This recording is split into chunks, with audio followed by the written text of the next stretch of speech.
Everyone, in this video we're going to be having a look at the parabola. The parabola is a curve that occurs naturally when you throw a basketball in the air, you kick a football, or you hit a slitter in the air.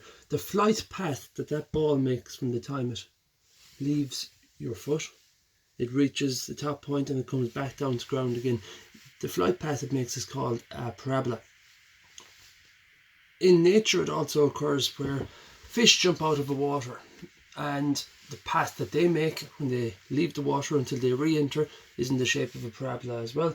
And in certain marketing and logos and branding, it's used as well very commonly. And of course it can also be used in architecture and building design. This forms part of question 6 on the Junior Cert higher level paper, the ellipse and parabola, and it also features on the Leaving Cert course. So very important curve, and we're going to have a little exploration on how to draw it in a few different ways now. Just to get started, the parabola is, for us Junior Cert, it's always going to fit into a rectangle. So we'll just start off by drawing the rectangle. I'm going to draw a rectangle 120mm high, and I'm just going to keep it up here at the left side of my sheet. So I'm going to draw a rectangle 120mm high,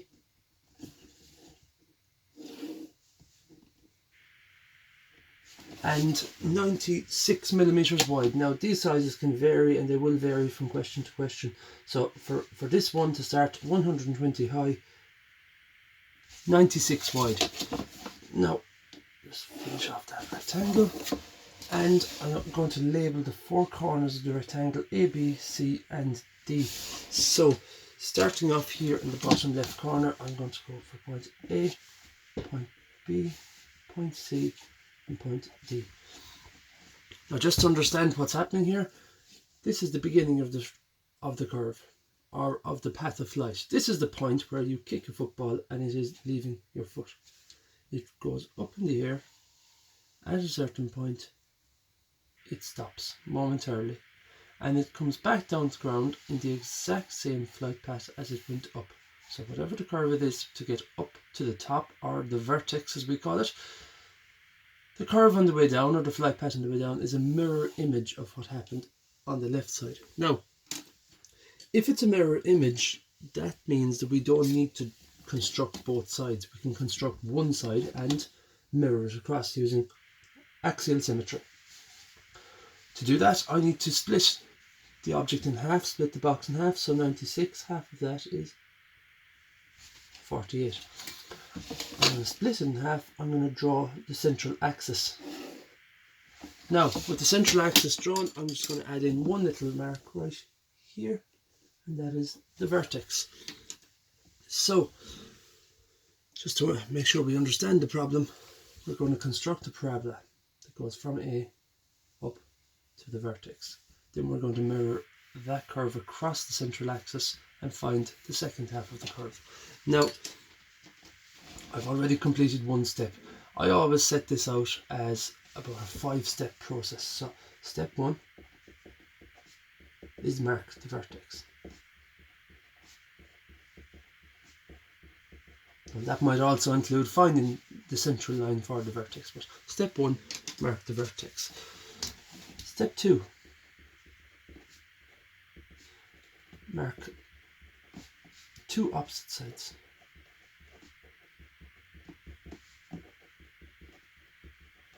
Now, what I mean by that is we need to now disregard the right hand side of this. So the overall curve A, B, C, D, we need to disregard the right hand side, and we're just working within the left hand side. When we start at the vertex, everything is based around the vertex here. When we start at the vertex, we have two sides of the rectangle here that are adjacent or on the vertex, and then we have two sides that are opposite. So we need to work with the two opposite sides. So from our vertex, we have an adjacent and an adjacent side near us, and we have an opposite side and an opposite side. So just a little marking on both of those. Step 3 then is going to be divide up both sides.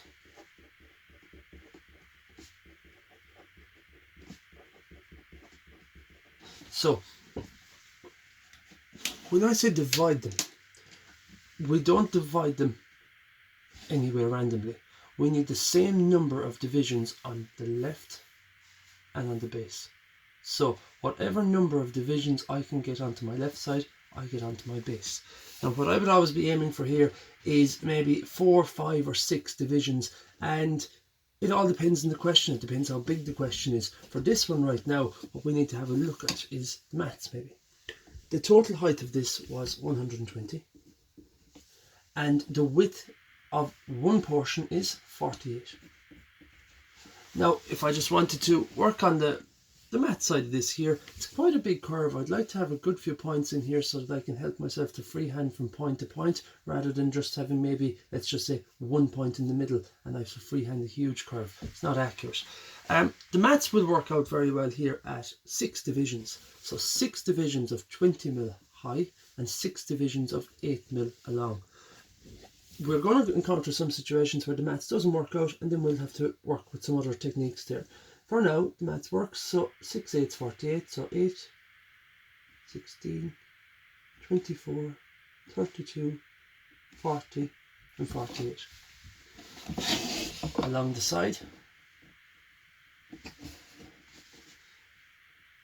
20, 40, 60, 80, 100. So same number of divisions on the base and on the side, both equally divided. The next step, so step 3 was to divide both sides. Step 4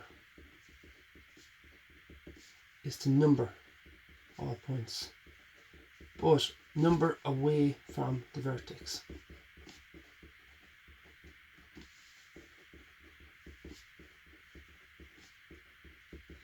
Very important point, number away from the vertex. If you always think of that little point in there in step 4 to number away from the vertex, well, it should stop us from going wrong here. We need to join everything to the vertex. We need to draw lots of lines in here now to construct, and there are actually 2 possible solutions to this question. So the parabola that we're looking at probably looks, it might appear just quite obvious in a way, that if you did kick a football, it would go up and join point V, so that's the shape of the curve. But what about if this was a satellite dish that was going from point A up to the vertex at V and continuing on upwards? Well, then that's a second parabola that can fit in the same rectangle, that can use the same divisions. So just, we need to be careful with our numbering, and then later on with our linking up and constructing of the points on the curve. Number away from the vertex always works though. So I'm going to start at the vertex. I'm going to come down and start at number 1. So starting at the vertex, come down to the base, and then go into number 1. I'm working away from the vertex. I'm going to go for point 2, 3, 4 and 5. Same on the left side, starting at the vertex, come across and go down to number 1. 1, 2, 3, 4 and 5. As I was saying a few minutes ago, if this was a football path, then it's going to be standing up. If this was a satellite dish, then it might go from A up to the vertex and on. Now, the first line we draw directs the curve. So, step 5 is join V to 1 and draw 1 parallel to axis. So this will make more sense now when we start doing it. Join point V to point 1 now. Is it point 1 down below, or is it point 1 across here on the side? Now the first line we draw directs the curve. So if I want my satellite dish, I'm going to join the first line from V down to 1 because it directs the curve in a downward direction. If I want my football path, I'm going to join point V across to 1 because it directs my curve across the page. So if we just start drawing that, join point V to point 1. And what's my second point? So join V to 1 and draw 1 parallel to axis. So draw the other point 1 parallel to the axis. So there's our main axis. I take point 1 parallel and I get a point on the curve. I'm going to repeat this task for all the remaining points. So join point 2 to the vertex, 0.3,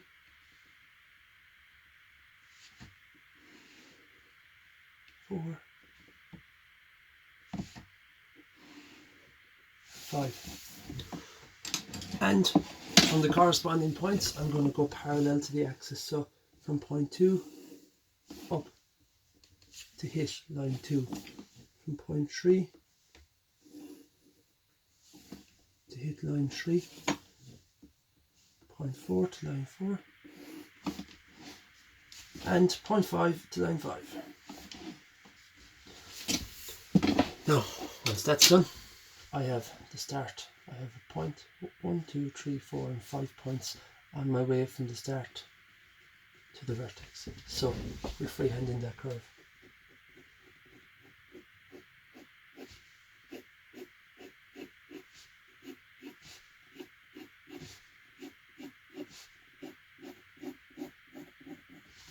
Now, once you're freehanded in the left side of the curve, then it's time to go ahead and draw the right side. Now, we could go dividing up again and drawing all of our lines and all of our parallel lines. There's no need at all. It's a symmetrical curve. The flight path on the way up is the exact same as the flight path on the way down. So, time to mirror them across. So to mirror the points, very simple procedure here. To mirror the points, I'm going to just take my T-square. My main axis is vertical, so for mirroring, I can just go horizontal, which is 90 degrees to the axis. I will mirror all points across.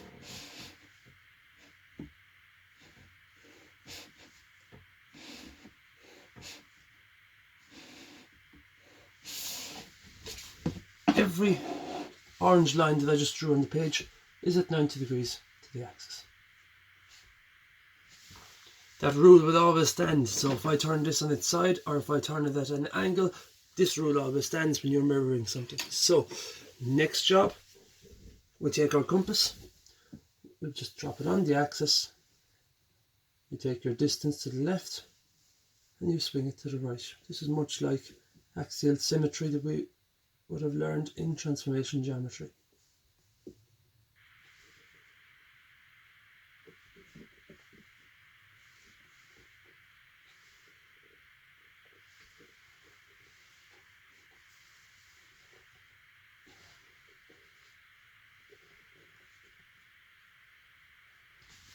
And we get all of our points. The final task is going to be to freehand in this curve. So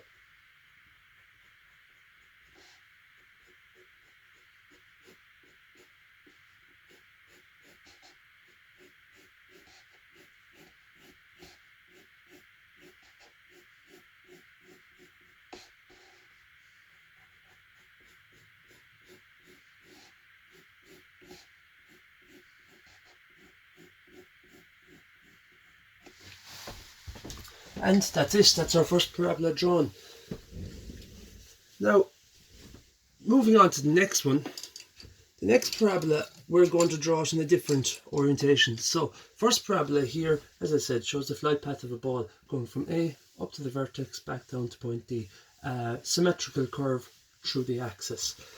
The next curve I'm going to draw is going to be just turned horizontally. So, we're going to be working with a flight path much like this.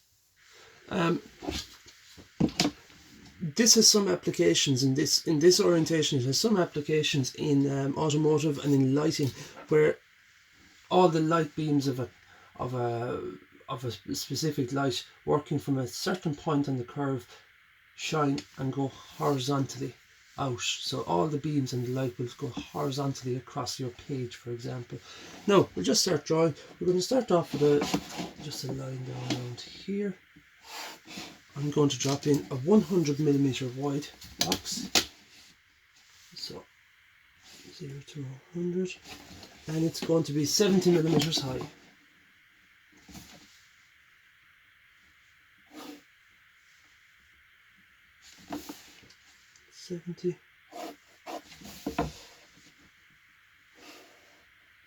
There.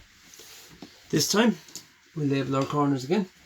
My starting point is down here is A, B, C and D.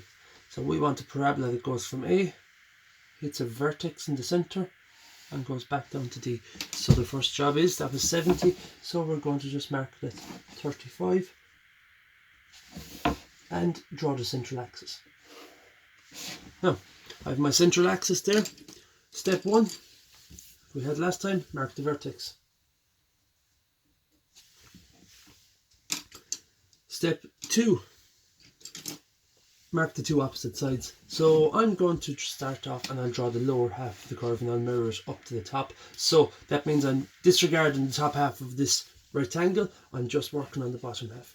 With my vertex, I have a side adjacent, and I have a side opposite, and I have a side opposite. So just based on this one rectangle, there's two sides that are touching the vertex, they're adjacent to it, and there's two sides that are opposite. So I've marked my two opposite sides. Step 3 is to divide both sides. Now, this time we have 100 mil long, we have 35 mil on one side of the vertex. So the numbers, what way will the maths work out this time? It'll work out pretty well at 5 divisions. So 5 into 100 is 20. So 20, 40, 60, 80 and 100. And along the 35 mil side it will be 7s, 5, 7, 14, 21, 28 and 35. So 5 equal divisions on both sides. That's step 3. Step 4, number away from the vertex. So we start at the vertex, we'll come down and we'll number away. 1, 2, 3, 4, and finally we're down to A. We'll start at the vertex, we'll come across and we'll number away.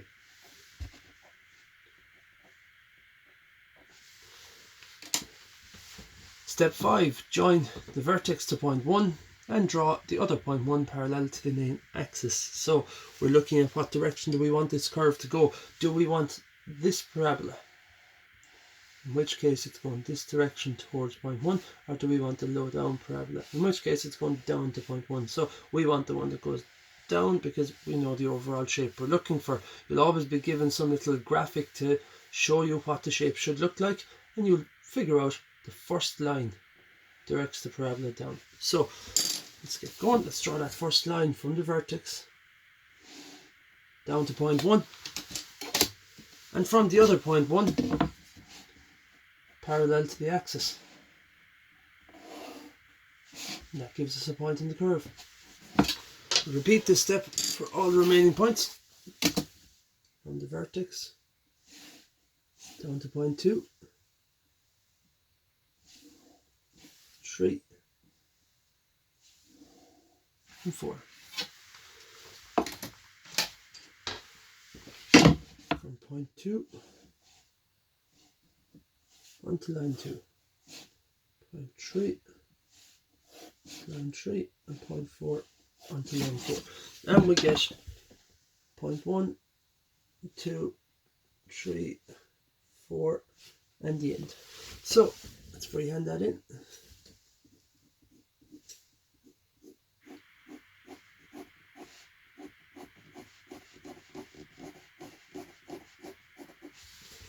And we get our curve. Now if you need to just go over it like me, I'm using a H pencil here, so it can be a little bit light to see it, especially on the camera, so I'll just go over it once more. Similar to the last time, that is just half of my profile. I don't need to construct the other half using the same method. I can mirror it through the central axis. So just like the last time, and just like what we always have done in central symmetry, I can take my points through the axis at 90 degrees to the axis.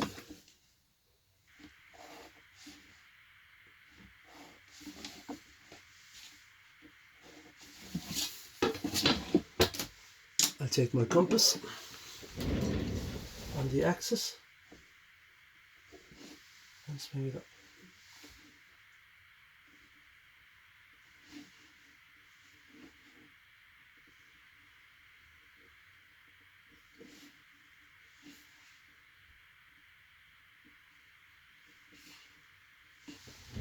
And there we are.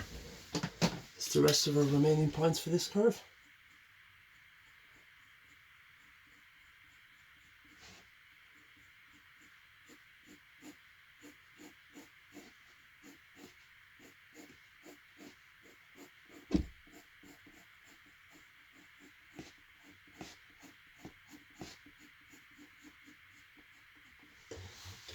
And that's our parabola finished. So in example 1, we had, up here in example 1, we had a parabola in a vertical orientation starting at A to the vertex and down to D. In example number 2, we were in a horizontal orientation starting at A up to our vertex and finishing at D again. So 2 different types of parabolas, exact same method of construction and the exact same 5 steps to remember every time.